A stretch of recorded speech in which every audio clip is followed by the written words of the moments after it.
Praise the lord everyone. प्रभु यीशु मसीह के मीठे और मधुर नाम में आप सभी को जय मसीह की। पिता परमेश्वर का प्रेम, उनका प्यार हमेशा हमेशा आप लोगों के साथ बना रहे।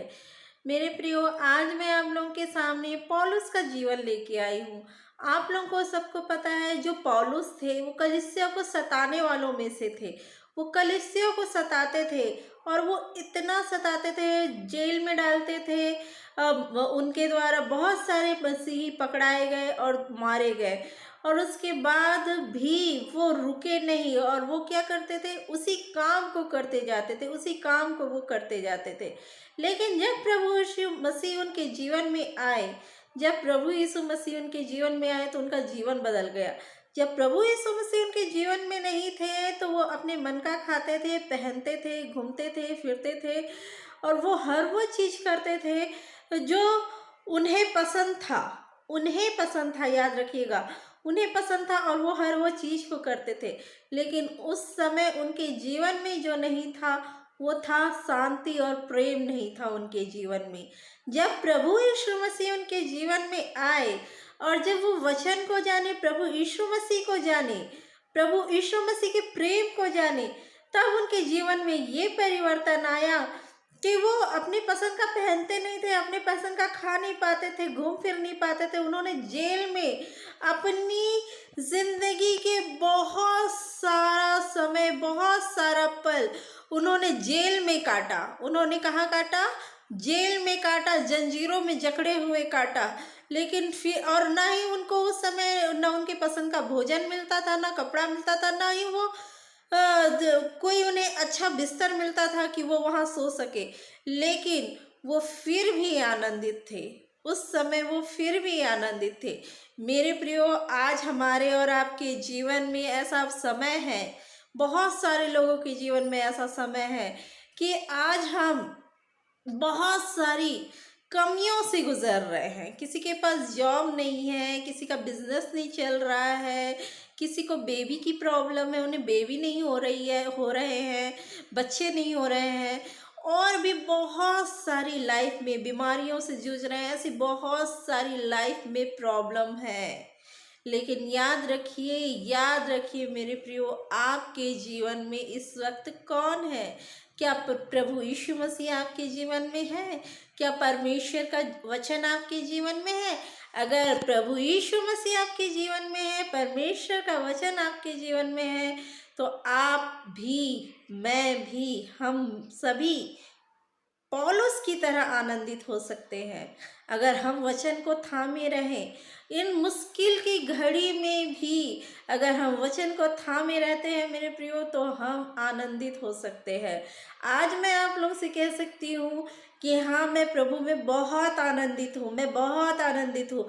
बहुत सारी समस्याएं हैं, मेरे पास भी बहुत सारी समस्याएं हैं, लेकिन मैं उन समस्याओं को याद नहीं करना चाहती। दिन भर बैठ के सुबह उठते सार उन समस्याओं को मैं सिर्फ याद नहीं करना चाहती, उन समस्याओं को याद करके मैं उदास नहीं होना चाहती, और ना ही उन समस्याओं को याद करके मैं अपने परिवार के जनों से बात करके उनको उदास करना चाहती हूँ। और इस तरह से मैं ये काम करके मैं अपनी आत्मिक जीवन को खराब नहीं करना चाहती।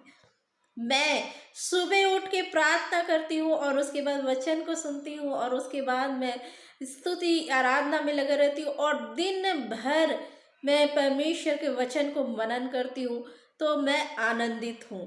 अगर मैं ऐसा करती हूँ तो मैं आनंदित हूँ, और मैं ऐसा कर रही हूँ। अगर आप परमेश्वर में आनंदित होना चाहते हैं, अगर आप परमेश्वर में खुश होना चाहते हैं, तो दिन भर परमेश्वर का वचन मनन करें मेरे प्रियो। उन चिंताओं को छोड़ दीजिए, उन चिंताओं को छोड़ दीजिए जो आपका पीछा करती है। आपके पास जॉब नहीं है, आपके पास पैसे नहीं है, मेरे प्रियो, मैं परमेश्वर का धन्यवाद देती हूँ। मैं बोलती हूँ मैं परमेश्वर से कि पौलुस तो जंजीरों में जकड़े हुए जेल में थे, और उस समय वो कहते हैं कि मैं तुमसे कहता हूँ कि प्रभु में सदा आनंदित रहो।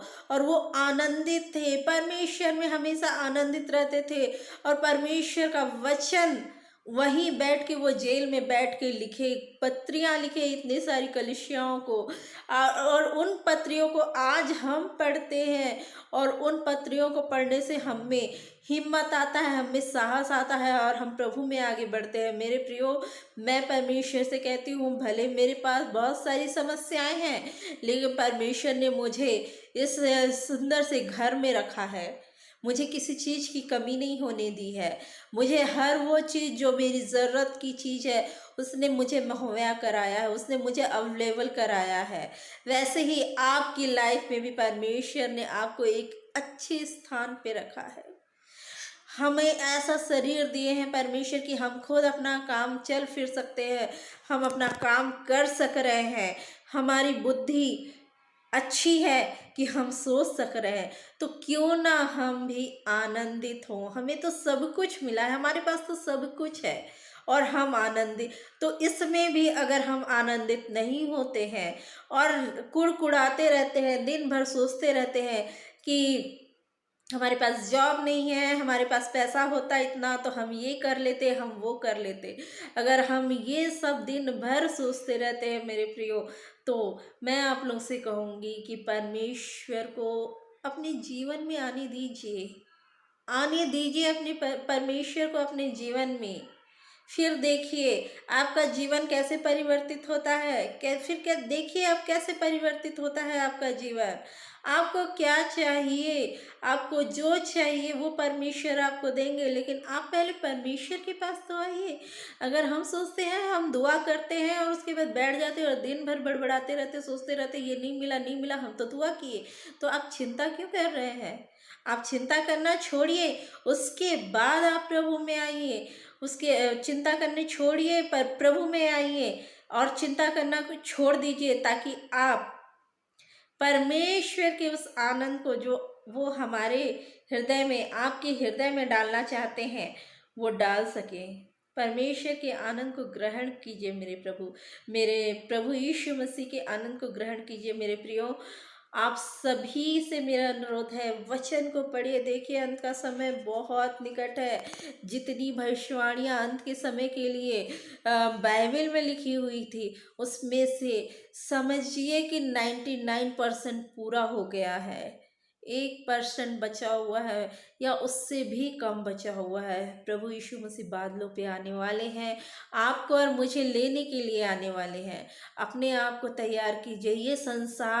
ये संसार हमारा घर नहीं है, ये संसार हमारा घर नहीं। परमेश्वर ने यहाँ हमें परमानेंट रहने के लिए नहीं भेजा है, हमें उस जगह के लिए अपना धन इकट्ठा करना है जहाँ हम परमानेंट रहने वाले हैं। परमेश्वर ने स्वर्ग राज्य आपके और मेरे लिए बनाए हैं, सारे मनुष्य जातियों के लिए बनाए हैं। तो उस जगह जाने के लिए आप अपने आप को तैयार करें। आप अपने आप को तैयार करें कि हम उस जगह जा सकें और वहाँ रह सकें। पौलुस के जीवन से सीखिए मेरे प्रियो। पढ़िए, पौलुस की पत्रियों को पढ़िए, बाइबल पढ़िए। आपके अंदर एक नया हिम्मत आएगा, नया जोश आएगा, ताकि आप अपने जीवन की कठिनाइयों से लड़ सकें, उसका सामना कर सकें, और प्रभु में हमेशा आनंदित रह सकें। पिता परमेश्वर आप सभी को बहुत सारी आशीषों से भर दे, उसका अनुग्रह आप सभी पर हमेशा हमेशा बना रहे। आप सभी को प्रेज द लॉर्ड, आप सभी को जय मसीह की। Praise the lord everyone.